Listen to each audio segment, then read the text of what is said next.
Perfect soft idli बनवण्यासाठी असं batter तयार करण्यासाठीची प्रोसेस भिजवण्यापासून ते ग्राइंड करण्यापर्यंत मी तुम्हाला सर्व दाखवणार आहे. प्लीज व्हिडिओ शेवटपर्यंत नक्की बघा. अशा प्रकारे इडलीचे बॅटर फुगवण्यासाठी आपल्याला काही महत्त्वाच्या टिप्सची आवश्यकता असते. इथे मी घेतलेले आहे उडद डाळ आणि रेशनचे तांदूळ. मी हे प्रमाणानुसार घेतलेले आहे.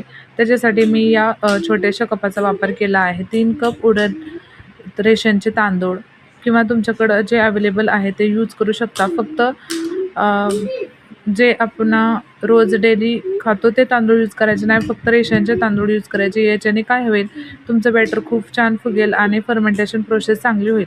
इथे मी तांदूळ घेतलेले आहे आणि ते छान असे पाखडून निवडून घेतलेले आहे. त्याच्यामध्ये खडी माती काय असेल ते पाहत आहे आणि ते सर्व पाहून झाल्यानंतर ना मी इथे सर्व घेतलेले तांदूळ आणि उडद डाळ वॉश करून घेणार आहे. त्याच्यासाठी मी या कपाच्या मापाने ते सर्व घेतलेले आहे.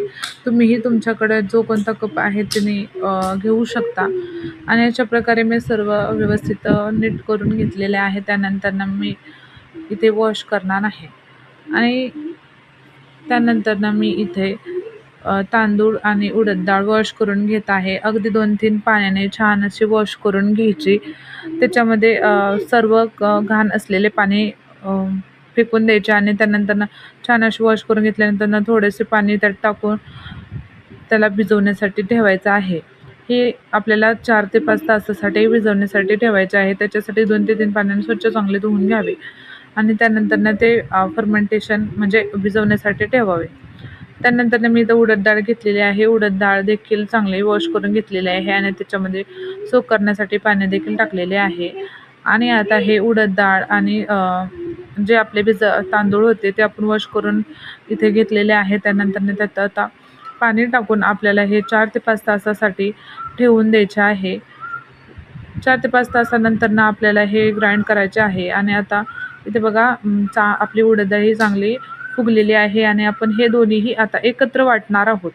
पहिली टिप आहे की ते दोन्हीही भिजवताना अजिबात म्हणजे एकत्र भिजवायचं नाही. ते वेगवेगळं भिजवायचं म्हणजे ते वेगवेगळे भिजवल्यानंतर ते छान असं फ्लफी म्हणजे फुगून तयार होतं आणि त्यानंतर आपल्याला असं स्मूथ असं बॅटर तयार करायचं आहे.